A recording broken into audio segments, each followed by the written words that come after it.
Good evening. कैसे हैं आप सभी लोग? चलिए, तो कल की क्लास में हमने समझा था इकोसिस्टम के बारे में, और इकोसिस्टम का हम अध्ययन कर रहे थे किस प्रकार से पारिस्थितिक तंत्र का अध्ययन किया जाता है।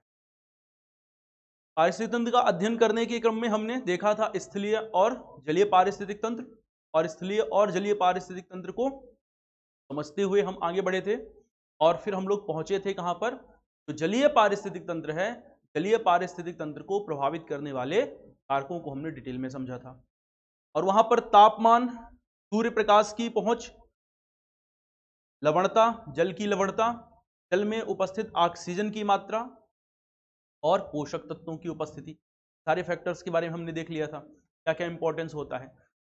सूर्य प्रकाश के पहुंच के आधार पर भी हमने दो भागों में वर्गीकृत कर लिया था, फोटिक और अफोटिक जोन में। इनके बारे में समझा था कि फोटिक जोन में क्या हो सकता है और अफोटिक जोन में क्या होता है। फिर लाइटोरल जोन और लेमनेटिक जोन के बारे में समझ लिया था, किसी जलीय निकाय में या जलीय पारिस्थितिक तंत्र में जो क्षेत्र होते हैं उनके बारे में समझा था। जो हमारा लास्ट डिस्कशन था, लास्ट डिस्कशन में हम देख रहे थे कि किस प्रकार से किसी जलीय पारिस्थितिक तंत्र में प्राणी जात और वनस्पति जात का विकास होता है। कौन कौन से प्राणी जात और वनस्पति जात होते हैं। यहां पर तीन तरह से हमने वर्गीकृत किया था: प्लैंकटन समुदाय, नेक्टन समुदाय और पैंथिक समुदाय। प्लैंकटन क्या है? तो सूक्ष्म जीव हैं, जंतु और पादप हैं।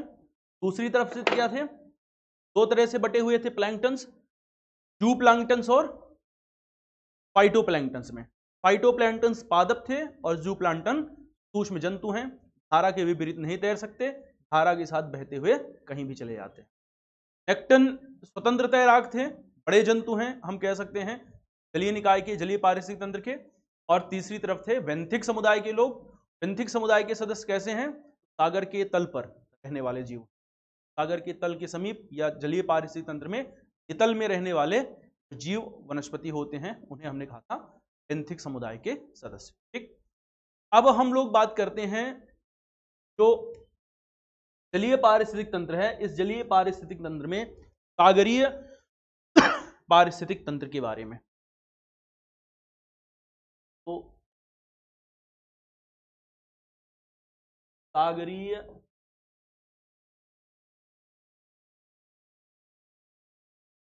पारिस्थितिक,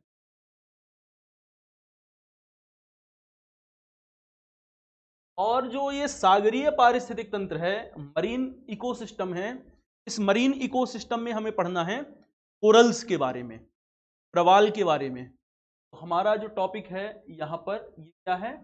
का संबंध सागरीय पारिस्थितिक तंत्र में संबंधित होता है प्रवाल, कोरल।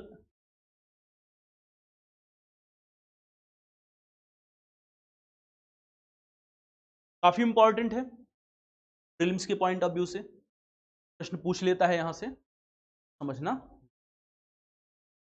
पहले समझते हैं कि कोरल्स क्या होते हैं, प्रवाल क्या होते हैं।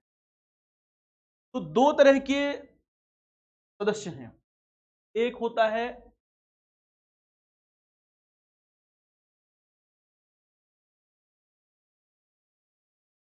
देखिए, बेसिकली जो है कोरल क्या है, तो हम ये समझ सकते हैं कि जो कोरल होता है एक चूना प्रधान जीव होता है।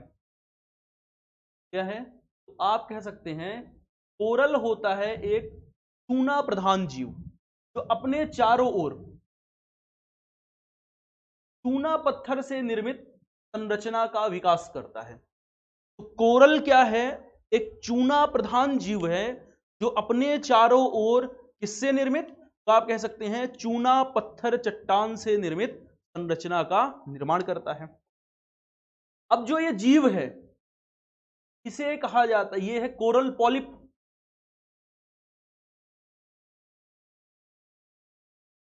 कोरल पॉलिप है, इसे हम कोइलेंट्रेटा भी कहते हैं।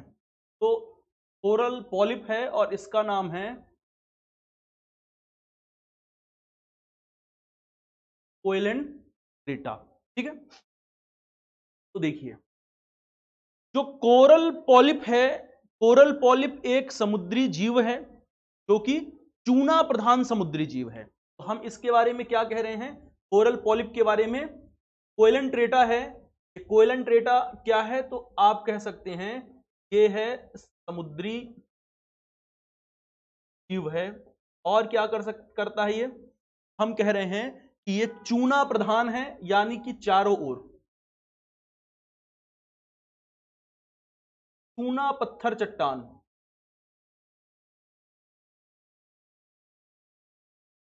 से निर्मित संरचना का निर्माण करता है। तो जो ये कोइलेंट्रेटा है, इस कोइलेंट्रेटा के चारों ओर चूना पत्थर चट्टान से निर्मित संरचना का निर्माण होता है। कोइलेंट्रेटा के साथ साथ एक पादप प्लवक, जिसे हम कहते हैं फाइटोप्लैंक्टन, एक फाइटोप्लैंक्टन भी पाया जाता है, और इस फाइटोप्लैंक्टन का नाम है ज़ूज़ैंथेले। तो ये फाइटोप्लैंक्टन है और इस फाइटोप्लैंक्टन का नाम है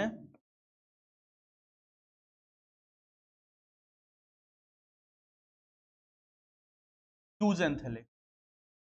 अब जो ये ज़ूज़ैंथेले है, ज़ूज़ैंथेले बेसिकली क्या है, तो ज़ूज़ैंथेले है फाइटोप्लैंक्टन। और कैसा फाइटोप्लैंक्टन है, हम इसे फाइटोप्लैंक्टन के बजाय अगर हम इसे कहें ब्लू ग्रीन एल्गी कहें तो ज्यादा बेहतर रहेगा। तो ज़ूज़ैंथेले जो है, ज़ूज़ैंथेले एक प्रकार की क्या है, ब्लू ग्रीन एल्गी है, ब्लू ग्रीन एल्गी है, नीली हरी शैवाल है, ठीक। तो ये है ब्लू ग्रीन एल्गी।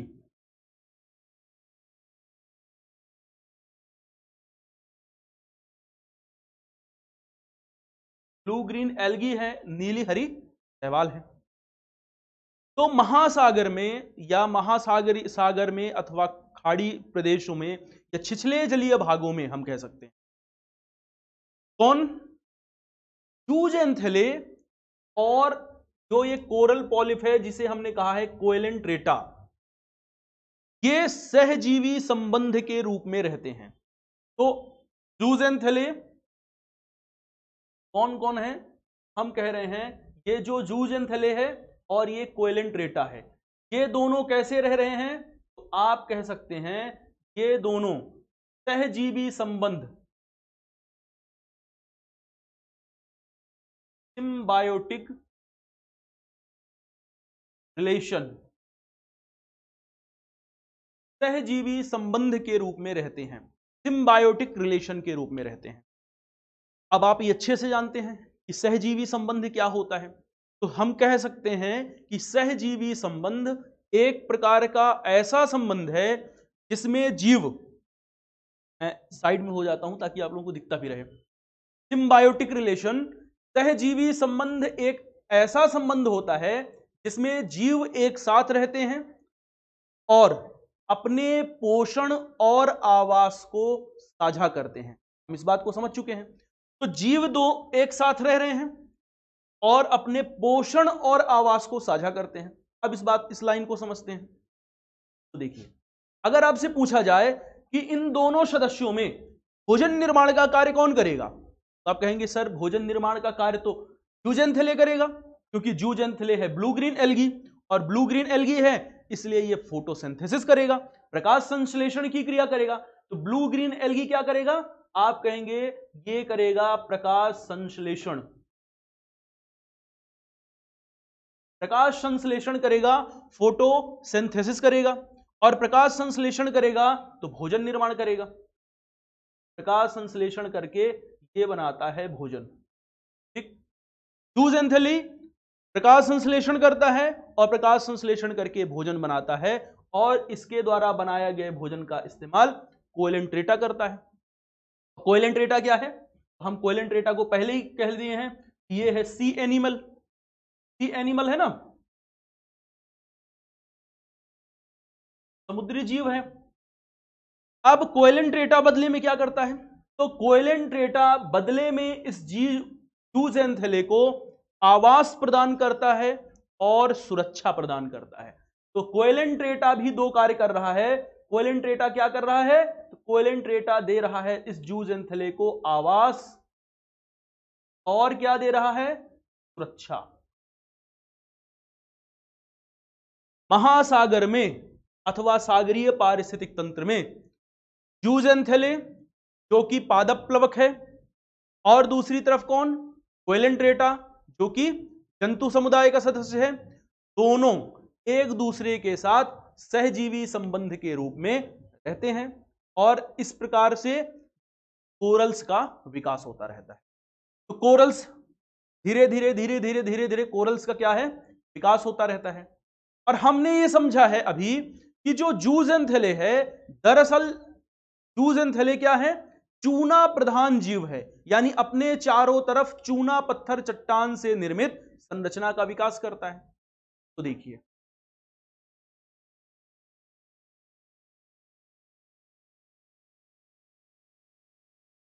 ये जूजेंथेले है और ये अपने चारों ओर क्या कर रहा है? चूना पत्थर चट्टान से निर्मित संरचना बना रहा है। उसके बाद एक नया सदस्य आ जाएगा। ये ऐसी संरचनाएं बनती रहती।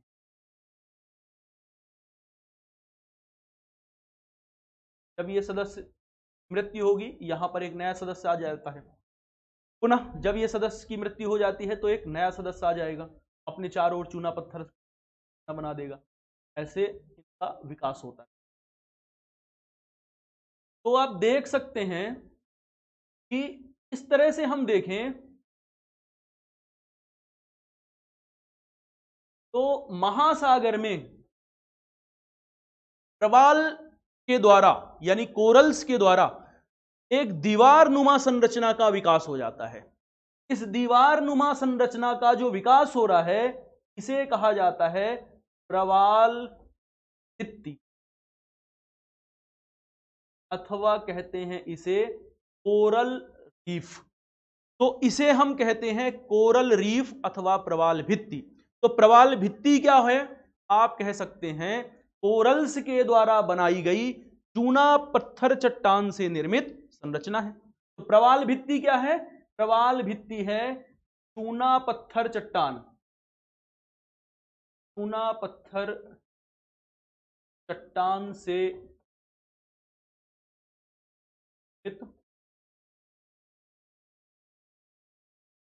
और निर्माण कौन कर रहे हैं? तो निर्माण इनका कर रहे हैं प्रवाल, इसलिए इसका नाम है प्रवाल। ठीक है। तो जो कोरल्स हैं महासागर में चूना पत्थर चट्टान से निर्मित संरचना का विकास करते हैं, इसे हम कहते हैं प्रवाल भित्ति। अब एक बात और समझिए, जब तक तो जूजेंथेले इस कोएलेंट्रेटा के साथ में जुड़ा हुआ है, दोनों एक दूसरे के साथ जुड़े हुए हैं, तब तक जूजेंथेले के माध्यम से कोएलेंट्रेटा को पोषण की प्राप्ति हो रही है। और कोएलेंट्रेटा को पोषण की प्राप्ति हो रही है यानी कि जो जंतु प्लवक है उस पर उसे पोषण मिल रहा है, वो जिंदा है। लेकिन अगर मान लीजिए किसी कारण से जो ये जूजेंथेले है, ये जूजेंथेले इस कोएलेंट्रेटा को छोड़ करके कहीं और चला जाए, क्या हो? जूजेंथेले इस कोएलेंट्रेटा से दूर हट जाए। क्यों हटेगा ये फैक्टर हम डिस्कस करेंगे। किसी भी कारण से जो ये जूजेंथेले है इस कोएलेंट्रेटा से दूर हट जा रहा है, तो जैसे ही जूजेंथेले इस कोएलेंट्रेटा से दूर हटेगा वैसे ही कोएलेंट्रेटा की मृत्यु होने लगेगी, है ना? क्योंकि उनको पोषण नहीं मिलेगा, भोजन नहीं मिलेगा, और भोजन ना मिलने के कारण कोएलेंट्रेटा की मृत्यु हो जाएगी। दूसरी ओर प्रवाल क्या है? तो प्रवाल में जो जूजेंथेली है, ये हमने एक एग्जांपल उठाया है ब्लू ग्रीन एल्गी का। कलरफुल शैवाल होती हैं, कलरफुल जो शैवाल होती हैं विभिन्न तरह के पिगमेंट्स होते हैं बेसिकली, उनके कारण इसमें रंग होता है, और इन्हीं रंग के कारण जो प्रवाल है इनका ये भी रंगीन दिखाई देते हैं, कलरफुल दिखाई देते हैं। लेकिन जैसे जूजेंथेली हट जाता है इनका रंग भी हट जाता है, और रंग हटने लगता है और ये सफेद रंग के हो जाते हैं। इस प्रक्रिया को कहा जाता है प्रवाल विरंजन की प्रक्रिया। ठीक, क्या कहते हैं? प्रवाल विरंजन या कोरल ब्लीचिंग की कहते हैं। तो प्रवाल विरंजन क्या है? आप कह सकते हैं प्रवाल विरंजन है जब इस कोएलेंट्रेटा से कहीं दूर हटके चला जाए क्या? जूजेंथेले। इस पूरी प्रक्रिया, इसमें क्या होगा? प्रवाल की मृत्यु होने लगती है, प्रवाल कीट की मृत्यु हो जाती है और ये रंगहीन हो जाते हैं। तो प्रवाल कीट रंगहीन हो जाते हैं और रंगहीन होने के साथ साथ प्रवाल कीटों की मृत्यु हो जाती है। इस प्रक्रिया को कहते हैं प्रवाल विरंजन। तो इस ये पूरी प्रक्रिया कहलाती है प्रवाल विरंजन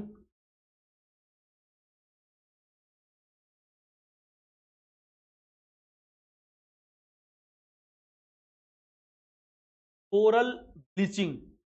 तो कोरल ब्लीचिंग कहा जाता है अथवा प्रवाल विरंजन की प्रक्रिया कहा जाता है।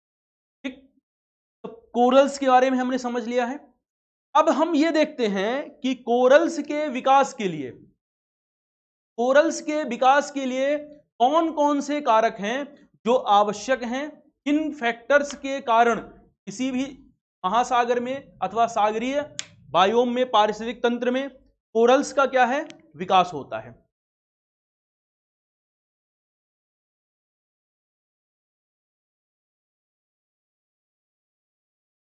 तो देखिए आप हेडिंग लगाइए, प्रवाल कीटों के विकास के लिए आवश्यक दशाएं।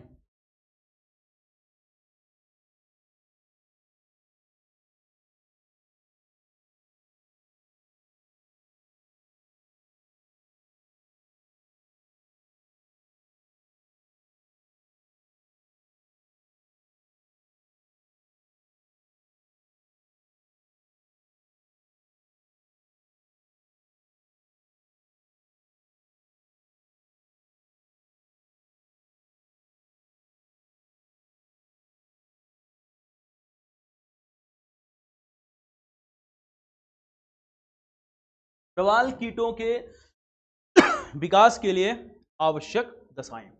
तो सबसे जो एक फैक्टर है, पहला फैक्टर होता है तापमान, टेम्परेचर। प्रवाल कीटों के विकास के लिए आवश्यक है कि जलीय निकाय का अथवा महासागर का तापमान 20 से 22 डिग्री सेल्सियस के बीच रहे। कितना हो? तो आवश्यक है कि 20 से 22 डिग्री सेल्सियस के मध्य हो। ना तो इससे अधिक तापमान हो और ना ही इससे कम तापमान हो, क्योंकि अधिक तापमान होने पर अगर जलीय निकाय में अथवा महासागर का तापमान इस रेंज से बाहर चला जाएगा, या हम कह सकते हैं कि अगर बहुत गर्म पानी हो जाएगा तब भी प्रवाल का विकास नहीं हो पाता है, और अगर बहुत ठंडा पानी हो जाता है तब भी कोरल्स का विकास नहीं हो पाता। तो कंक्लूजन सिर्फ इतना है कि अधिक गर्म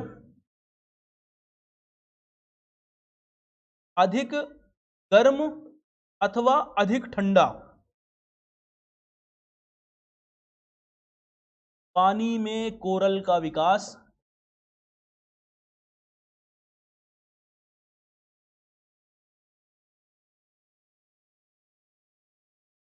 नहीं होता।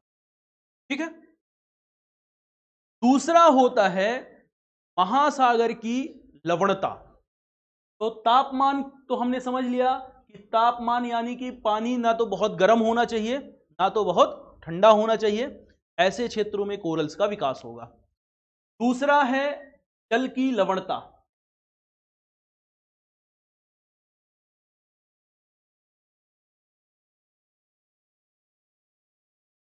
तो जल की लवणता आवश्यक है 27 से लेकर के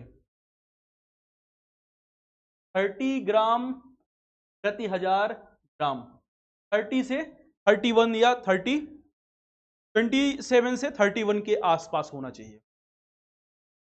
महासागर जब हम समुद्र विज्ञान पढ़ेंगे तो वहां पर बताएंगे कि लवणता को 1000/1000 ग्राम में व्यक्त किया जाता है, और जो ये चिन्ह है ये दर्शा रहा है किसका, 1000/1000 ग्राम, ठीक है ना, तो 1000 ग्राम में दर्शा रहा है, ठीक है। तो देखिए जो जल की लवणता है, जल की लवणता लगभग 27 ग्राम से लेकर के 30 ग्राम/1000 ग्राम के मध्य होनी चाहिए, यानी कि ना तो पानी बहुत स्वच्छ हो और ना ही बहुत ज्यादा लवण युक्त पानी हो। तो कैसा पानी हो, लवणता एवरेज हो, ना तो बहुत स्वच्छ पानी हो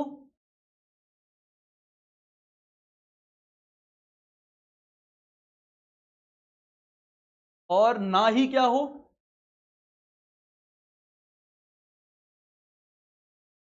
बहुत अधिक लवण युक्त, ना ही अधिक लवण युक्त।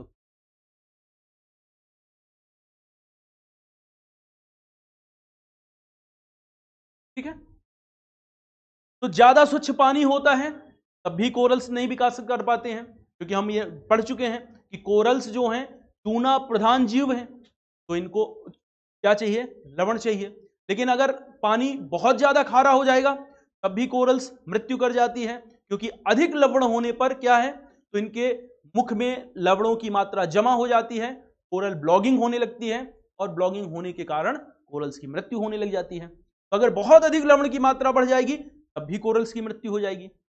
तीसरा फैक्टर होता है जल की गहराई। तो थर्ड फैक्टर है जल की गहराई। अब जो ये जल की गहराई है ये 30 फैदम तक होनी चाहिए। कितनी होनी चाहिए, तो जल की गहराई होनी चाहिए 30 फैदम। 30 फैदम से अधिक गहराई वाला जल नहीं होना चाहिए, क्योंकि अगर 30 फैदम से अधिक गहरा, एक फैदम बराबर होता है 6 फीट, तो लगभग 180 फीट की बात हो रही है, ध्यान रखिएगा। कितने की, एक फैदम बराबर क्या है, 6 फीट होता है, यानी लगभग 180 फीट की बात है। तो एक बात बताइए कि हमने पढ़ा हुआ है फोटिक जोन के बारे में, और कल मैंने आपको बताया था कि फोटिक जोन कितना गहरा क्षेत्र है, लगभग 200 मीटर के आसपास। तो ये ऐसा क्षेत्र होता है जहां पर फोटिक जोन का पार्ट है। तो कोरल्स का विकास महासागर में फोटिक जोन में होता है, और दूसरी तरफ कैसा है, अधिक गहरा जलीय भाग नहीं होना चाहिए, 30 फैदम की गहराई तक ही इनका विकास हो पाता है। इसका मतलब है कि ये छिछले जलीय भाग में ही विकसित होते हैं, अधिक गहरे जलीय भाग में इनका विकास नहीं हो पाता। तो छिछले जलीय भाग में जहां पर महासागर की लवणता लगभग 27 से 30 ग्राम/1000 ग्राम के मध्य हो, और तापमान लगभग महासागर में औसत तापमान के आसपास हो, बहुत अधिक तापमान या बहुत कम तापमान ना हो, ऐसे क्षेत्रों में शैवाल कीटों का विकास होता है।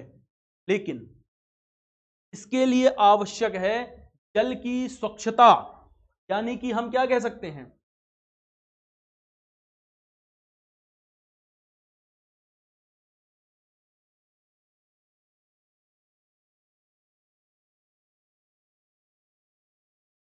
नदियों का जो डेल्टाई क्षेत्र होता है, नदियों के डेल्टाई क्षेत्रों में नदियों की स्वच्छता का संबंध है अवसादों की मात्रा से, सेडिमेंट्स की मात्रा से है। यहां पर तो स्वच्छता का संबंध किससे है, ध्यान रखिएगा, स्वच्छता का संबंध है अवसादों की मात्रा, अवसादों की मात्रा से है यहां पर। तो इस स्थान पर स्वच्छता का मतलब क्या है, सेडिमेंट्स की मात्रा है, अवसादों की मात्रा है।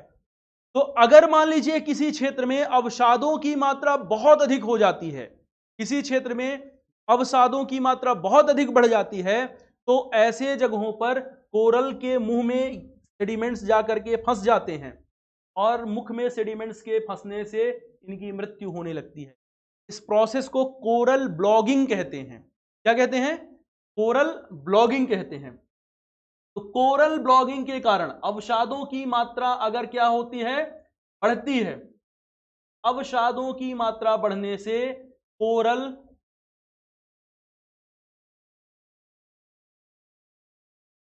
ब्लॉगिंग होती है और कोरल ब्लॉगिंग होने से शैवाल कीटों की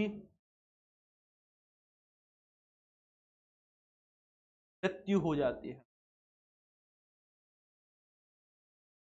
तो कोरल ब्लॉगिंग भी नहीं हो, यानी कि ऐसा जलीय क्षेत्र हो जहां पर अवसादों की मात्रा बहुत अधिक उपस्थित ना हो।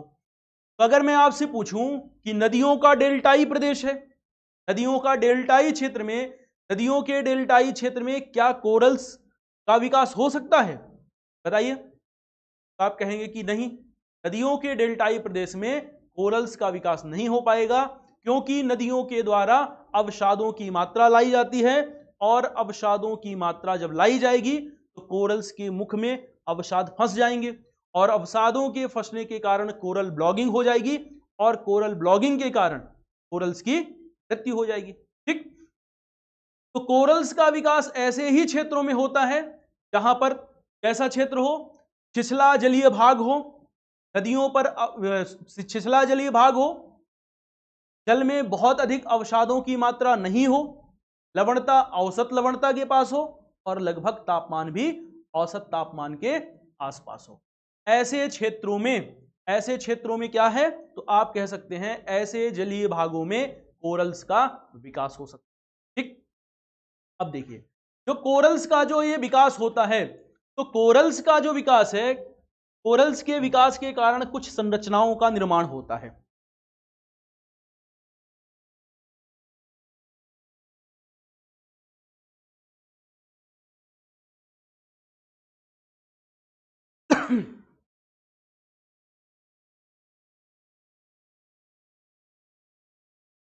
मान लिया ये कोई द्वीप है और यहां पर जलमग्न है, जल भरा हुआ है। ठीक है। देखिए, जब कोरल्स का विकास होता है तो सर्वप्रथम छिछले जलीय भाग में होगा, और छिछले जलीय भाग में होगा, और पहले ये ऊंचाई में बढ़ते हैं। पहले कोरल्स का निर्माण ऊंचाई में होता है। तो पहले तो कोरल्स का विकास ऊंचाई में होता है, और उसके पश्चात बाहर के क्षेत्र, तो पहले ऊपर की ओर बढ़ते हैं और फिर बाहर की ओर बढ़ने लगते हैं। इस तरह से कोरल्स का विकास होता है। ठीक। इस अवस्था को कहते हैं, इस तरह जो कोरल्स का विकास होता है इसे कहते हैं तटीय प्रवाल भित्ति। क्या कहते हैं? तटीय प्रवाल भित्ति। अगर मान लीजिए जो ये तटीय प्रवाल भित्ति है बढ़ते बढ़ते बढ़ते बढ़ते बहुत बड़े आकार में हो जाए, तो जब ये तटीय प्रवाल भित्ति का अधिक विकास हो जाए, ज्यादा गहराई में तो जाएंगे नहीं, क्योंकि हम जानते हैं कि 30 फैदम से अधिक गहराई में इनका विकास नहीं होता। तो जब अधिक गहराई में विकास नहीं होगा, ऊपर की ओर बढ़ते हुए सतह तक पहुंच गए हैं, तो अब ये खुले सागर की ओर बढ़ेंगे। तो अब ये खुले सागर की ओर बढ़ने लग जाते हैं, खुले सागर की ओर बढ़ते हैं, और खुले सागर की ओर इनका बहुत अधिक विकास हो जाता है। जब खुले सागर की ओर इनका बहुत अधिक विकास हो जाए, तो अगर यहां से कोई नाव आ रहा होगा, हमने देखा कि खुले सागर की ओर इनका खूब बहुत अधिक मात्रा में हो गया है विकास। ठीक। और तट कहां पर है? तट तो इस स्थान पर है ना। अगर सागर से चलता हुआ कोई नाव आ रहा होगा, तो ये इस नाव को क्या करेंगे? क्या ये नाव चलते हुए आएगा, क्या ये नाव पहुंच पाएगा जहाज इस तट पर? तो आप कहेंगे नहीं पहुंच पाएगा, क्योंकि ये बीच में बैरियर का काम कर रहा है। तो इस प्रकार की प्रवाल भित्ति को कहा जाता है क्या? बैरियर रीफ कहते हैं। तो इसे अवरोधक प्रवाल भित्ति अथवा बैरियर रीफ कहा जाता है। तो ऑस्ट्रेलिया में है ग्रेट बैरियर रीफ, सबसे बड़ा एग्जाम्पल है इसका। ऑस्ट्रेलिया में है क्या? ऑस्ट्रेलिया में है great barrier. Great barrier reef कैसा प्रवाल भित्ति है? अगर आपसे कोई पूछे तो आप कहेंगे ग्रेट बैरियर रीफ एक प्रकार की अवरोधक प्रवाल भित्ति है। इसका विकास सतह से खुले सागर की ओर इतना अधिक हो गया है कि सागर की तरफ या इस क्षेत्र में तट, सागर से तट की ओर प्रवेश करना मुश्किल हो गया है।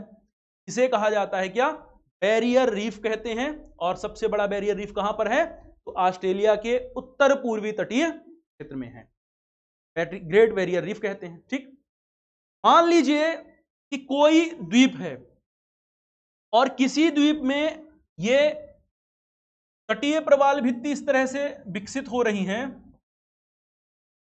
और बढ़ते बढ़ते आगे की ओर चली गई, खुले सागर की ओर चली गई। ठीक,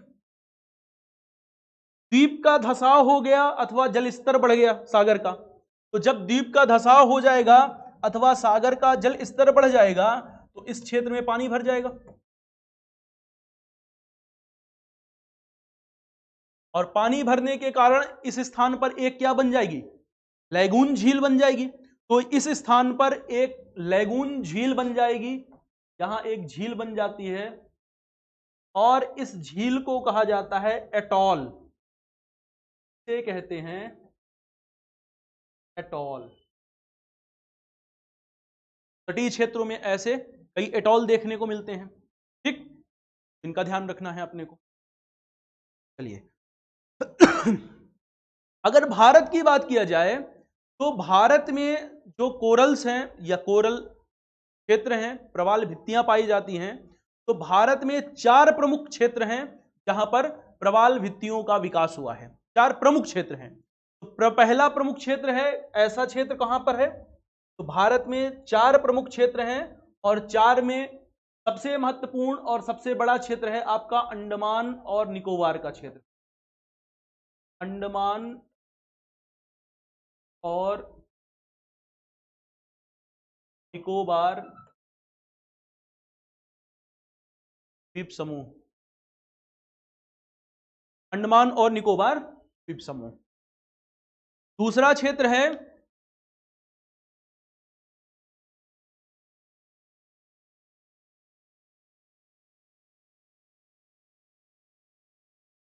लक्षद्वीप समूह। तीसरा क्षेत्र है मन्नार की खाड़ी।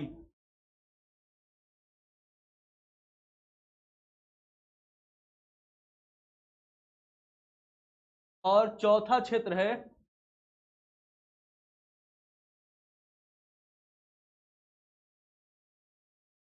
कच्छ की खाड़ी। ठीक, तो ये ध्यान रखना है आपको, जो कोरल्स के, भारत में कोरल्स के क्षेत्र हैं या प्रवाल के क्षेत्र हैं, इनको आपको ध्यान में रखना है। ठीक है, तो कौन कौन से हैं, तो भारत में है अंडमान निकोबार द्वीप समूह। अंडमान निकोबार द्वीप समूह के अलावा क्या है, मन्नार की खाड़ी, लक्षद्वीप समूह, मन्नार की खाड़ी और कच्छ की खाड़ी। ठीक, चलिए अब बढ़ते हैं हम लोग सेकेंड चैप्टर में, टॉपिक में। और सेकेंड टॉपिक है हमारा ज्वार नदमुख पारिस्थितिक तंत्र या एस्चुरी इकोसिस्टम। तो हेडिंग लगाइए आप लोग, ज्वार नदमुख पारिस्थितिक तंत्र।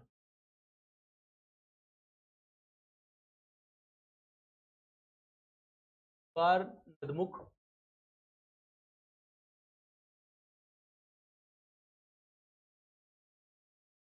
पारिस्थितिक,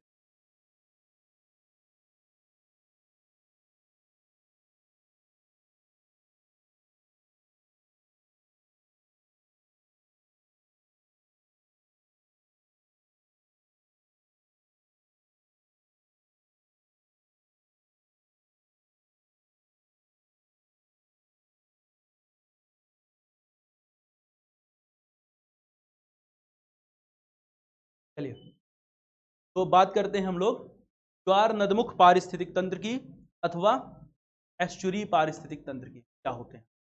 तो पहले ये समझना जरूरी है कि ज्वार नदमुख क्या होता है, उसके बाद समझेंगे पारिस्थितिक तंत्र उस क्षेत्र में कैसा होगा। ज्वार नदमुख क्या है, अगर मान लीजिए कि कोई नदी है और नदी जो है, ज्योग्राफी हम पढ़ेंगे तो पढ़ेंगे इन बातों को डिटेल में। 2 तरह से रिवर बेसिन्स होती हैं, एक होता है स्ट्रक्चरल बेसिन और एक होती है रिवर बेसिन। स्ट्रक्चरल बेसिन ऐसा बेसिन होता है जिसका निर्माण पहले से हो चुका होता है, तो धसाव की प्रक्रिया से निर्माण हो चुका होता है और फिर नदी का अपवाह होता है, इसे कहते हैं स्ट्रक्चरल बेसिन। जो दूसरा बेसिन है उसे हम कह रहे हैं नदीय बेसिन या रिवर बेसिन कहते हैं। ये एक ऐसा बेसिन होता है जहां पर नदी अपर्दन का काम करती है, ये सरल भाषा में एकदम कहूं तो नदी क्षेत्र का कटाव करती है और कटाव करके अपने मार्ग का निर्माण करती है। तो कटाव करती हुई जाती है और मार्ग का निर्माण करती रहती है। ठीक, तो ज्योग्राफी में हम डिटेल में पढ़ेंगे इसको। तो मान लीजिए कि कोई ऐसा क्षेत्र है जहां पर कठोर चट्टानी संरचना है और पहले से ही मार्ग का निर्माण हो चुका है। तो कठोर चट्टानी संरचना है, पहले से मार्ग का निर्माण हुआ है। क्यों हुआ है इसका कारण हम बताएंगे। और ऐसे क्षेत्र में अगर नदी का अपवाह होता है, तो ये संरचना जो होती है नदी का अपवाह होगा, इसे कहा जाता है स्ट्रक्चरल बेसिन।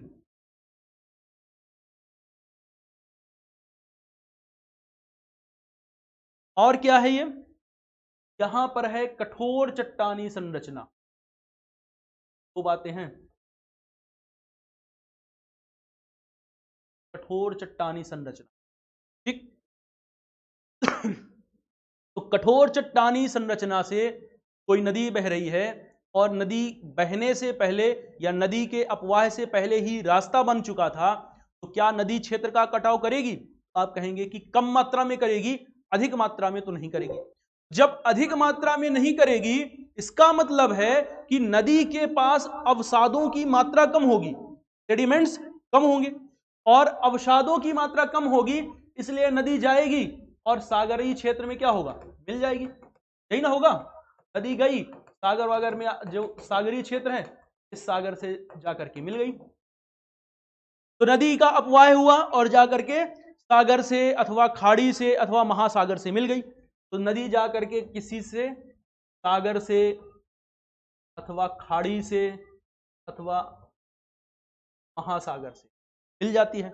तो जब सीधे अपवाहित होती हुई जाती है और मिल जाती है, इस प्रकार जिस संरचना का निर्माण होता है, संरचना को कहा जाता है ज्वार नदमुख अथवा एस्चुरी। बात समझ में आई? तो भारत की अगर बात करें तो नर्मदा है, ताप्ती है, ऐसे एक नदी है सेंट लॉरेंस नदी, जो कि एस्चुरी का निर्माण करती है, ज्वार नदमुख का निर्माण करती है। तो ऐसी नदियों के द्वारा अवसादों का जमाव करने के बजाय सागर से नदियां जाकर के सीधे मिल जाती हैं। ये कैसा क्षेत्र होगा? तो आप कह सकते हैं कि एक प्रकार का संक्रमण क्षेत्र होगा, ट्रांजिशनल एरिया होगा। तो हम कह सकते हैं ये जो क्षेत्र होगा एक प्रकार का संक्रमण क्षेत्र होता है। संक्रमण क्षेत्र है ना, ट्रांजिशनल एरिया है, जोन है, संक्रमण क्षेत्र है, यानी कि यहां पर नदी के गुण और सागर के गुण दोनों पाए जाएंगे। तो नदी के भी गुण पाए जा रहे हैं और सागर के भी गुण पाए जा रहे हैं, इसलिए ये ऐसा क्षेत्र होगा जहां पर पर्याप्त मात्रा में अवसादों की उपस्थिति होती है। और पर्याप्त मात्रा में अवसाद आते हैं, पर्याप्त मात्रा में पोषक तत्व आते हैं, इसलिए पर्याप्त मात्रा में अवसाद, पोषक तत्व, इन सब की उपस्थिति के कारण ये एक ऐसा क्षेत्र है जिसकी उच्च पारिस्थितिक उत्पादकता होती है। तो यहां पर पारिस्थितिक तंत्र की उत्पादकता अधिक होती है। अधिक पारिस्थितिक तंत्र की उत्पादकता होने के साथ साथ क्या होता है? तो आप कह सकते हैं अधिक पारिस्थितिक तंत्र उत्पादकता का क्षेत्र है, इसलिए अधिक जैव विविधता वाला क्षेत्र होगा। अधिक जैव विविधता वाला क्षेत्र होता है, अतः पारिस्थितिक तंत्र की दृष्टि से एक महत्वपूर्ण क्षेत्र है हमारे लिए। ठीक, कई तरह से उपयोगी होता है, क्योंकि एक ऐसा क्षेत्र है जो दलदल भूमि होती है। तो यहां पर दो चीजें होती हैं, एक होती है दलदल भूमि और यहां पर पाए जाते हैं वृक्ष। दलदल भूमि रहती है और यहां पर वनस्पति रहती है। तो वनस्पतियां क्या करती हैं? उत्पादकता का कार्य करती हैं, पारिस्थितिक तंत्र की उत्पादकता बढ़ाती हैं, जिससे स्थायित्व आता है पारिस्थितिक तंत्र में, जैव विविधता बढ़ती है। दूसरी तरफ जो दलदल भूमि है वो अवसादों का अवशोषण करती है और नदियों के द्वारा जो सेडिमेंट्स लाए जाते हैं उनका अवशोषण करती है और प्रदूषण की मात्रा को नियंत्रित करती है। उच्च उत्पादकता और पारिस्थितिकी विविधता वाला क्षेत्र होने के कारण ज्वार नदमुख पारिस्थितिक तंत्र क्षेत्र पर्यावरण की दृष्टि से हमारे लिए अत्यंत उपयोगी होते हैं। साथ ही ये ऐसा क्षेत्र होता है जिसके कारण आसपास का जो क्षेत्र है, तटीय क्षेत्र है, जलीय क्षेत्र है, इस क्षेत्र में ग्राउंड वाटर रिजर्व में रेस्टोरेशन होता रहता है। ठीक, तो पुनर्चक्रण होता रहता है पानी का, तो जल की उपलब्धता पहुंचती रहती है। तो कुल मिलाकर के हम ये कह सकते हैं कि ये ऐसा क्षेत्र है जो पारिस्थितिकी तंत्र के दृष्टिकोण से काफी महत्वपूर्ण क्षेत्र है। लेकिन वर्तमान समय में इस क्षेत्र में अवैज्ञानिक तरीके से मत्स्य पालन या मछली पकड़ने का कार्य किया जा रहा है। साथ ही साथ तटीय क्षेत्रों का कटाव किया जाता है, वनस्पतियों का कटाव किया जाता है और पर्यटन के कारण के लिए यहां पर होटल, रेस्टोरेंट्स, इस तरह की चीजों का विकास किया जाता है। खनन जैसी चीजें की जा रही हैं और वनस्पतियों का विनाश किया जा रहा है। इस कारण से जो पारिस्थितिकी तंत्र है, ज्वार नदमुख पारिस्थितिक तंत्र है, यहां पर पर्यावरणीय संकट की और हमारे लिए महत्वपूर्ण है, क्योंकि एस्चुरी का अगर पारिस्थितिक तंत्र संकट में आएगा तो अगर यहां पर आवास का संकट उत्पन्न हो जाएगा तो यहां पर पर्यावरण प्रदूषण की समस्या आ जाएगी और पर्यावरण प्रदूषण की समस्या या पर्यावरण संकट आने से कई तरह से नुकसान होंगे, क्योंकि यहां की वनस्पतियों का विनाश होगा और यहां की जो वनस्पतियां हैं इनकी कार्बन धारण क्षमता उच्च होती है और उच्च कार्बन धारण क्षमता होने के कारण पारिस्थितिकी दृष्टि से महत्वपूर्ण होती हैं। तो यह है हमारा ज्वार नदमुख पारिस्थितिक। अब जो थर्ड टॉपिक है आर्द्र भूमि अथवा वेटलैंड्स। हेडिंग लगाइए, आर्द्र भूमि अथवा वेटलैंड्स। समझते हैं आर्द्र भूमियां क्या होती हैं।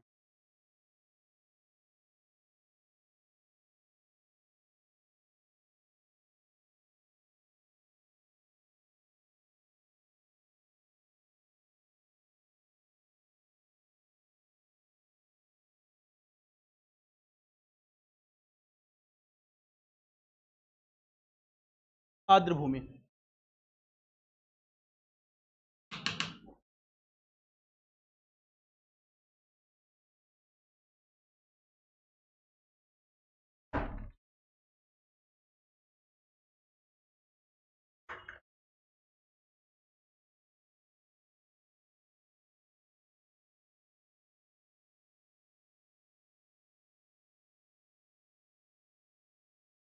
आर्द्र भूमि अथवा वेटलैंड। देखिए,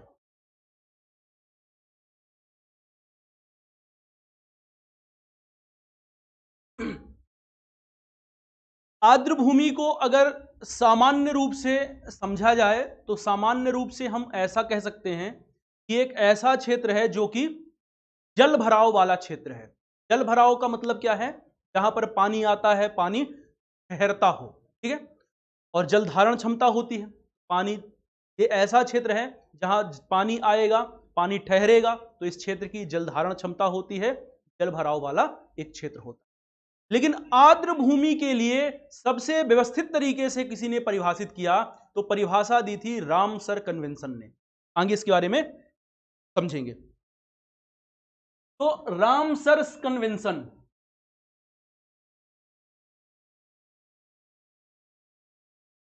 और रामसर सम्मेलन ने कहा था, क्या कहा था? दलदल, पंक भूमि, पीठ भूमि और जल, इनको एक एक करके मैं बताऊंगा लास्ट में, ठीक है, तो घबराइएगा मत। तीन चीजों को यहां पर शामिल किया गया। एक है क्या? दलदल, एक है पंक भूमि, एक है पीठ भूमि अथवा जल भराव का क्षेत्र, ठीक है। दलदल, मार्श, फेन और पीटलैंड, मार्स, पेन और पीठ भूमि को पीटलैंड ही बोलते हैं। ठीक, तो रामसर सम्मेलन ने कहा कि कोई ऐसा क्षेत्र, ऐसा जल भराव वाला क्षेत्र, यानी जहां पर पानी ठहर रहा हो, पानी स्थित पहुंच रहा हो, जल भराव की स्थिति बन रही हो, तो ऐसा क्षेत्र जो क्या हो, जल भराव वाला ऐसा क्षेत्र हो जिसे हम दलदल भी हो, अथवा पंक भूमि हो, अथवा पीठ भूमि हो, अथवा जल भराव वाला क्षेत्र हो। कैसा हो, तो कुछ बातें कही इन्होंने कहा कि स्थायी हो, पहला तो है कृत्रिम अथवा प्राकृतिक। पहला इन्होंने क्या कहा, कृत्रिम अथवा प्राकृतिक।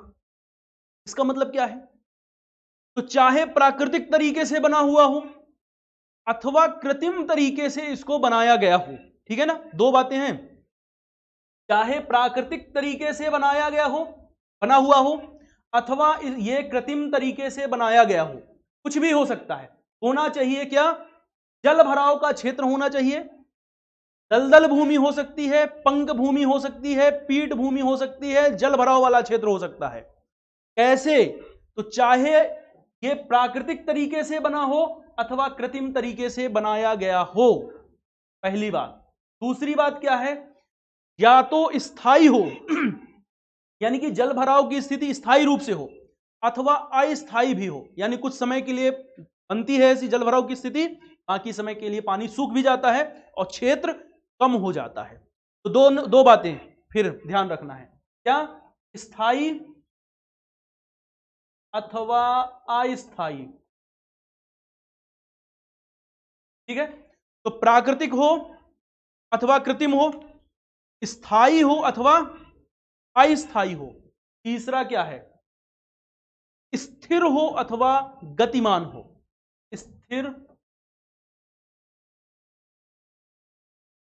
अथवा गतिमान या गतिशील। तो पानी आ रहा है और पानी आने के बाद क्या हुआ कि पानी इस क्षेत्र में पहुंचा, कुछ समय के लिए होल्ड हुआ और फिर बह के कहीं और चला गया, या तो फिर पानी आया, जल भराव का क्षेत्र है और पानी स्थिर है, वाष्पीकरण होकर के चला गया। ठीक, तो स्थायी रूप से हो या अस्थायी रूप से हो, जल स्थिर हो अथवा गतिमान हो, और चाहे ताजा पानी हो, चाहे खारा पानी हो, चाहे लवण युक्त पानी हो। तीन बातें फिर ध्यान रखनी है, ताजा, खारा अथवा लवण युक्त जलीय भाग। तो रामसर सम्मेलन ने क्या क्या बातें कही, ध्यान से समझिएगा एक एक वर्ड को, अगर यूपीएससी भी साथ में देना है तब तो बहुत इंपॉर्टेंट है, बाकी स्टेट पीसीएस में तो आते ही रहते हैं प्रश्न।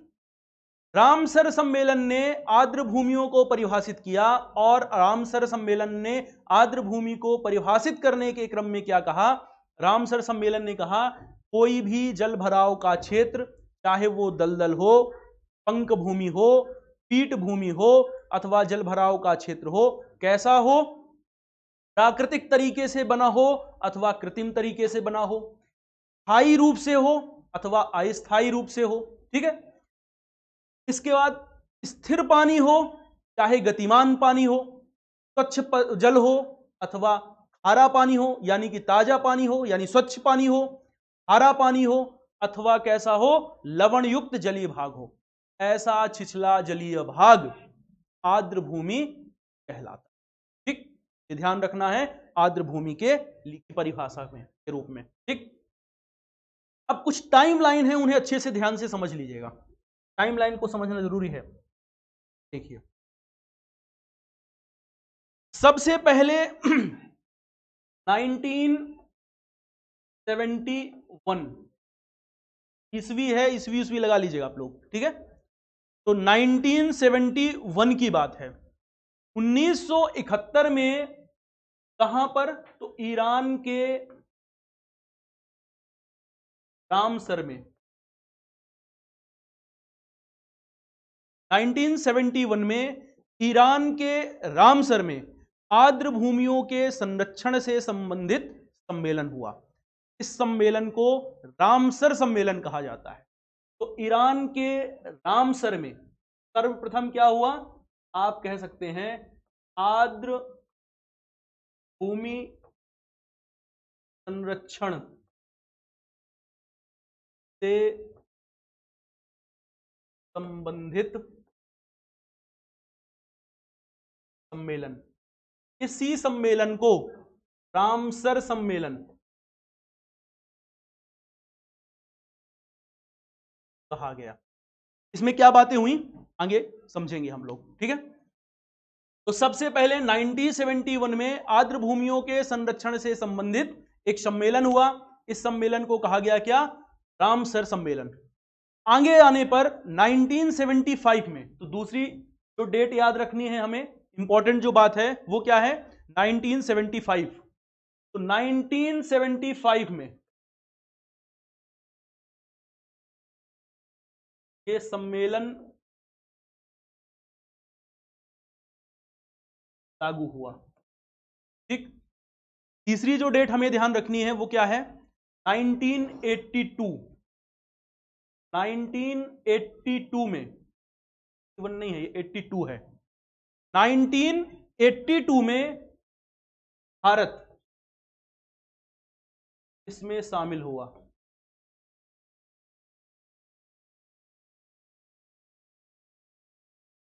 ठीक। अब एक एक करके सारी बात को समझते हैं क्या है। तो मैंने बताया कि सबसे पहले 1971 में क्या हुआ? तो आर्द्र भूमियों के संरक्षण से संबंधित सम्मेलन हुआ और इस सम्मेलन में दो बातें निर्धारित की गई। पहली बात ये कही गई कि सम्मेलन में सम्मिलित पक्षकार देशों को, यानी कि जो भी देश इस सम्मेलन का पक्षकार यानी कि सदस्य बनेगा, उन देशों के लिए आवश्यक किया जाएगा कि अपनी भौगोलिक सीमा के अंतर्गत स्थित आर्द्र भूमियों में से कम किसी एक आर्द्र भूमि को अंतरराष्ट्रीय महत्व की आर्द्र भूमि के रूप में सूचीबद्ध करना होगा। ये शब्द ध्यान रखिएगा, क्या है? अंतरराष्ट्रीय महत्व की आर्द्र भूमि के रूप में सूचीबद्ध करना होगा, ठीक।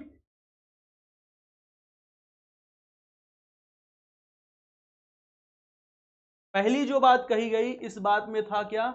अंतरराष्ट्रीय महत्व की आर्द्र भूमि, ठीक है। तो सम्मेलन में सम्मिलित इस सम्मेलन के जितने भी पक्षकार देश होंगे उनके लिए आवश्यक रूप से कहा गया कि कम से कम किसी एक आर्द्र भूमि को अंतरराष्ट्रीय महत्व की आर्द्र भूमि के रूप में सूचीबद्ध करना होगा। और जो ये अंतरराष्ट्रीय महत्व की आर्द्र भूमि होगी, इस अंतरराष्ट्रीय महत्व की आर्द्र भूमि को रामसर सूची कहा जाएगा। तो अंतरराष्ट्रीय महत्व की आर्द्र भूमि को क्या कहा जाता है? लेमैन लैंग्वेज में ही इसे रामसर सूची भी कहा जाता है। जो इसमें दूसरी बात कही गई, दूसरी बात यह कही गई कि ऐसी आर्द्र भूमियां जो 2 या 2 से अधिक देशों पर अवस्थित हों, यानी कुछ ऐसे भी वेटलैंड्स हो सकते हैं जिनकी भौगोलिक अवस्थिति 2 अथवा 2 से अधिक देशों पर भी हो सकती है। तो 2 अथवा 2 से अधिक देशों में अवस्थित आर्द्र भूमियों के संरक्षण के लिए संबंधित देशों को सहयोगात्मक रवैया अपनाना होगा। यानी किसके लिए? 2 या 2 से अधिक देशों में अगर कोई आर्द्र भूमि स्थित है तो उसका संरक्षण किया जाएगा और उसके संरक्षण के लिए जितने भी देशों में उनकी भौगोलिक सीमा साझा कर रही है उसे एक दूसरे के साथ सहयोग करना पड़ेगा, ठीक। अब ध्यान से देखिए भारत कब सम्मिलित हुआ? तो भारत शामिल हुआ इसमें 1982 में, ठीक है। और 1982 में शर्त क्या है? तो आप जानते हैं कि शर्त है कि जो भी देश इसमें शामिल होगा, किसमें? रामसर सम्मेलन में, उसे अपने भौगोलिक क्षेत्र में स्थित कम से कम एक साइट को अंतरराष्ट्रीय महत्व की आर्द्र भूमि के रूप में घोषित करना होगा। तो जब भारत शामिल हुआ 1982 में, तो भारत ने सबसे पहले चिल्का झील उड़ीसा में, तो भारत सर्वप्रथम चिल्का झील को, चिल्का झील कहां पर है, तो कहेंगे आप उड़ीसा में है। उड़ीसा में स्थित चिल्का झील को सबसे पहले अंतरराष्ट्रीय महत्व की आर्द्र भूमि के रूप में नॉमिनेट किया, सूचीबद्ध किया। इसका नाम ध्यान रखिएगा, चिल्का झील उड़ीसा को क्या किया, अंतरराष्ट्रीय महत्व की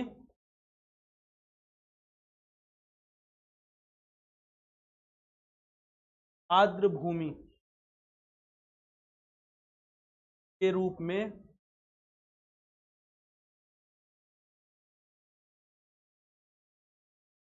वर्तमान समय में भारत की कुल 75 आर्द्र भूमियां हैं। तो अंतरराष्ट्रीय महत्व की कुल हमारे देश में कितनी आर्द्र भूमियां हैं, वर्तमान समय में 75 आर्द्र भूमियां हो चुकी हैं जो अंतरराष्ट्रीय महत्व की हैं, और इनको सूचीबद्ध किया जा चुका है। ठीक, इसका नाम ये भी ध्यान रखिएगा। और सबसे ज्यादा है तमिलनाडु में, तो सबसे अधिक है आपकी कहां पर, तमिलनाडु में है, और तमिलनाडु में कुल है 14। इसके बाद है आपका यूपी, और यूपी में है कुल 10। ठीक, ध्यान रखना है इसको। अब देखिए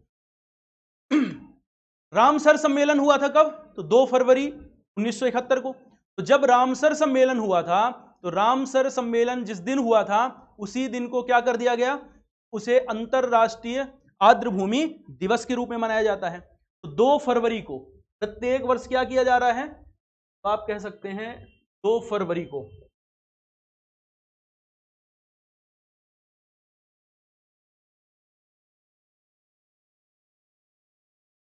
क्या किया जाता है, तो 2 फरवरी है विश्व आर्द्र भूमि दिवस। ध्यान रखना इसको भी, विश्व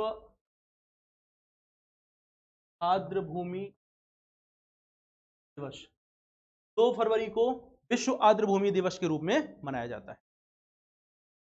इस वर्ष यानी कि 2023 में, 2023 के लिए आर्द्र भूमि दिवस की थीम क्या है, तो इसकी जो थीम है इस वर्ष के लिए वेटलैंड रेस्टोरेशन है। क्या है, it's time for wetland restoration.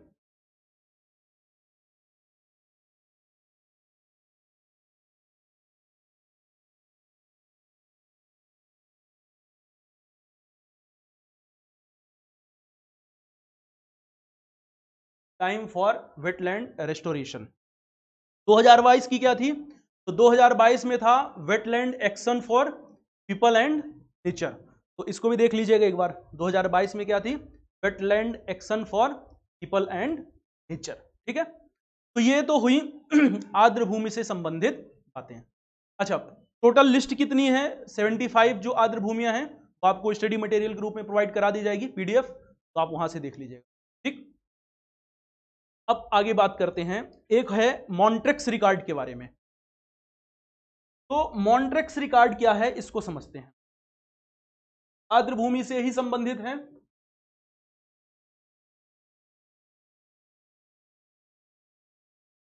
मॉन्ट्रेक्स record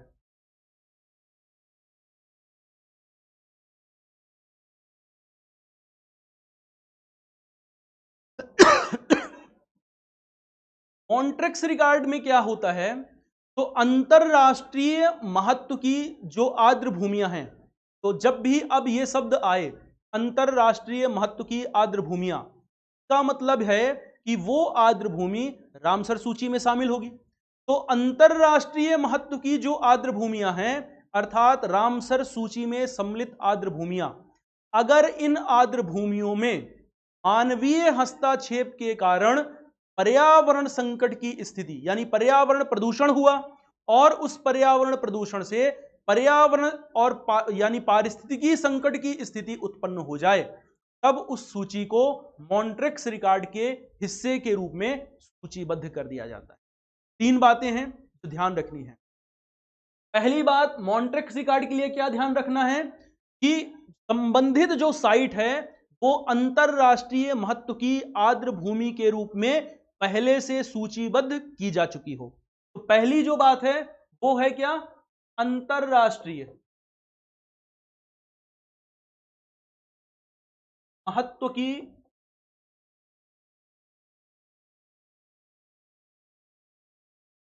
आर्द्रभूमि। सबसे पहली बात है अंतरराष्ट्रीय महत्व की आर्द्रभूमि हो। दूसरी बात क्या है, दूसरी बात यह है कि ये जो अंतरराष्ट्रीय महत्व की आर्द्रभूमि है, ये अंतरराष्ट्रीय महत्व की आर्द्रभूमि में क्या हो, तो मानवीय हस्तक्षेप हो। तो मानवीय हस्तक्षेप हो,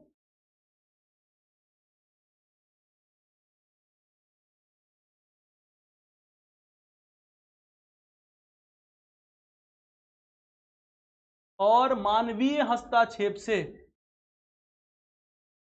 पर्यावरण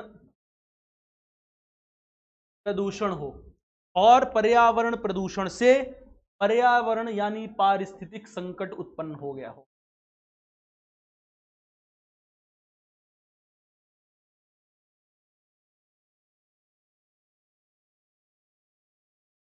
पारिस्थितिक संकट की स्थिति उत्पन्न हो गई।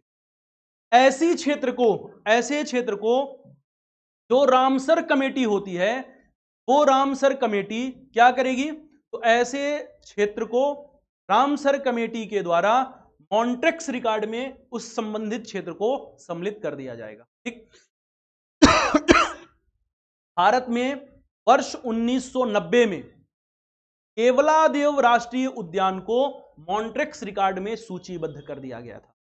पहला ध्यान रखने वाली बात क्या है कि मॉन्ट्रेक्स रिकॉर्ड में भारत में कब, तो सर्वप्रथम वर्ष 1990 में इसको, तो केवलादेव राष्ट्रीय उद्यान राजस्थान में है, तो वर्ष 1990 में केवलादेव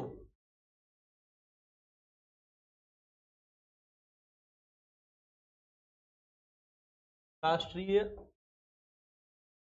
उद्यान, केवलादेव राष्ट्रीय उद्यान, और यह है कहां पर, तो यह है राजस्थान। ठीक। दो समस्याएं थी यहां पर। पहली समस्या थी चारागाह की समस्या, और दूसरी समस्या थी किसकी, तो दूसरी जल संकट की समस्या उत्पन्न हो गई। तो दो प्रकार की समस्याएं थी। एक तो यहां पर चारागाह की समस्या, चारागाह की समस्या थी, और दूसरा था यहां पर जल संकट। तो चारागाह और जल संकट की समस्या के कारण केवलादेव राष्ट्रीय उद्यान को वर्ष 1990 में क्या किया गया, केवलादेव राष्ट्रीय उद्यान को वर्ष 1990 में सम्मिलित कर दिया गया मॉन्ट्रेक्स सूची के अंतर्गत। ठीक। दूसरी बात देखिए, आगे चल करके वर्ष 1990 में तो इसको किया गया, वर्ष 1993 की बात है। तो वर्ष 1993 में 1993 बात को भी समझना जरूरी है। वर्ष 1993 में दो साइट्स को शामिल किया गया, कहां पर, मॉन्ट्रेक्स रिकॉर्ड के रूप में। एक तो चिल्का झील को शामिल किया गया,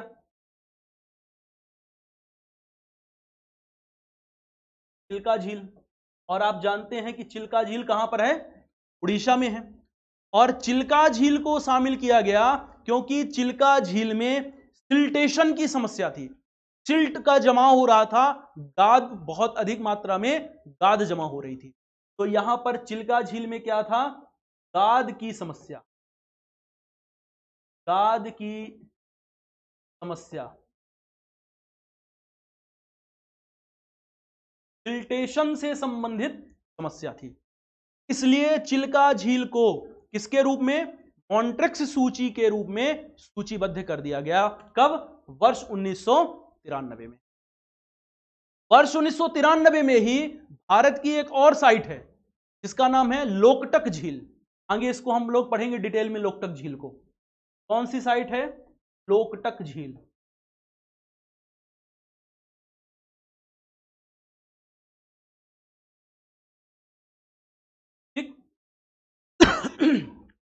लोकटक झील कहां पर है? मणिपुर में है। तो मणिपुर में स्थित लोकटक झील को भी शामिल कर दिया गया, किसमें? मॉन्ट्रेक्स सूची में शामिल कर दिया गया, क्योंकि यहां पर वनोन्मूलन की समस्या थी। वनोन्मूलन की समस्या थी और इससे आवास संकट उत्पन्न हो गया था। बैठ जाइए 5 मिनट, अभी 5-7 मिनट टॉपिक कंक्लूड कर दें फिर। हाँ,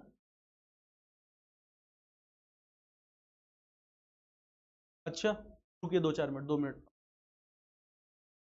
तो लोकटक झील को शामिल किया गया। लोकटक झील कहां पर है? लोकटक झील है मणिपुर में, और यहां पर वनोन्मूलन की समस्या थी, इसलिए शामिल कर दिया गया।